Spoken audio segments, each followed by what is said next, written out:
সিলেটে জঙ্গি মামলায় জড়ানোর ভয় দেখিয়ে চাঁদাবাজির সময় ৩ পুলিশ সদস্যকে আটক করা হয়েছে। আটক পুলিশ সদস্যদের সাময়িক প্রত্যাহার করেছে সিলেট মেট্রোপলিটন পুলিশ। গভীর রাতে মোটরসাইকেল আরোহী ৩ যুবককে থামিয়ে তাদের পকেট থেকে ১০,০০০ টাকা হাতিয়ে নেন এএসআই মুস্তাফিজ, কনস্টেবল পাভেল ও রাজন। বিস্তারিত ইকবাল মাহমুদের প্রতিবেদনে।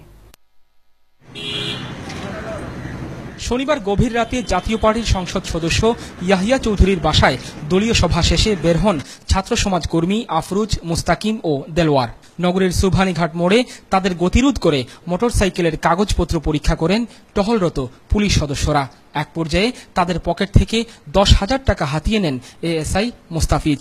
টাকা দিতে অস্বীকৃতি জানালে তাদেরকে জঙ্গি মামলায় জড়িয়ে চালান দেওয়ার হুমকি দেন পুলিশের এই সদস্যরা। আমাদের পকেটে গাঁজা এবং বিড়ি দিয়ে বলেন, তোমরা মাদক ব্যবসায়ী, তোদেরকে আমরা থানায় চালান করব, তোদেরকে জঙ্গি মামলা দেব। বারবার আকুল মিনতি করছি যে ভাই আমার ঔষধের টাকা নেন না আমার মার চিকিৎসা। তবেও আমার কথা অবাধ্য হয়ে সে চিন্তাই করে টাকাটা নিয়েছে। খবর পেয়ে অভিযুক্ত পুলিশ সদস্যদের বাসায় ডেকে নেন এমপি ইয়াহিয়া চৌধুরী। এরপর ঊর্ধ্বতন পুলিশ কর্মকর্তাদের কাছে তাদের তুলে দেওয়া হয়।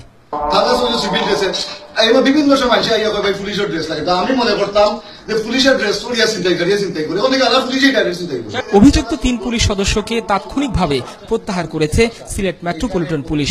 তদন্ত শেষে তাদের বিরুদ্ধে বিভাগীয় ব্যবস্থা নেওয়ার কথা জানিয়েছেন এই কর্মকর্তা। বিষয়টি অনুসন্ধানপূর্বক তাদের বিরুদ্ধে যথাযথ প্রমাণ সাপেক্ষে তাদের বিরুদ্ধে যথাযথ কঠোর এবং দৃষ্টান্তমূলক শাস্তির ব্যবস্থা গ্রহণ করা হবে। তবে অভিযুক্ত পুলিশ সদস্যদের বিরুদ্ধে শুধু বিভাগীয় তদন্ত নয়, ফৌজদারি আইনে মামলা করার দাবি জানিয়েছেন মানবাধিকার কর্মীরা। পুলিশ মানুষকে সুন্দর রাস্তা দেখাই দিবে, ভালো পরামর্শ দিবে, কিন্তু সেখানে যদি পুলিশ চাঁদা দাবি করে, নির্যাতন করে, এটা কোনোভাবেই মেনে নেওয়া যায় না। এদিকে লিখিত অভিযোগ না পাওয়ায় আটক 3 পুলিশ সদস্যকে ছেড়ে দিয়েছে কোতোয়ালি থানা পুলিশ। তবে তাদের বিরুদ্ধে বিভাগীয় তদন্ত চলবে বলে জানিয়েছেন কর্মকর্তারা। ইকবাল মাহমুদ, ৭১, সিলেট।